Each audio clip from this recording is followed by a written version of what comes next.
Everyone, গতকাল ছিল বাবার জন্মদিন। তো বাড়িতে একটু ছোট্ট করে সেলিব্রেট করা হয়েছে প্রত্যেকবারের মতো। বোন স্কুল গেছিল, তো ওকে দিয়ে কেকটা আনা করিয়েছিলাম। তো সেটাই ছোট্ট করে একটু সেলিব্রেট হলো সন্ধ্যাবেলায়। আর একটু বাবার জন্য আমি পায়েসও বানিয়েছিলাম। বাড়িতে সেরকম কেউ ছিল না বলতে, মানে বাড়ির সবাই আর বুনাই এবং আরেকটা বোন। আর তারপর ছিল হুদু বাবা।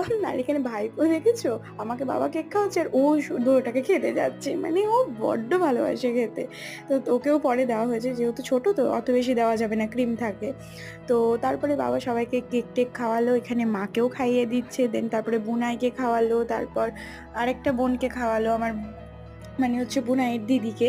তো তারপর আমরা সব কেক একটু পায়েস খেয়ে সব এনজয় করলাম, আর এভাবেই আমরা দিনটাকে সেলিব্রেট করলাম। আর একে দেখেছো? একে দেখো শুধু, এ নিজের কাছে কিন্তু বিন্দাস আছে একদম, নাড়ু গোপালের মতো চারিদিকে পায়েস লাগিয়ে বসে আছে। তো চলো টাটা।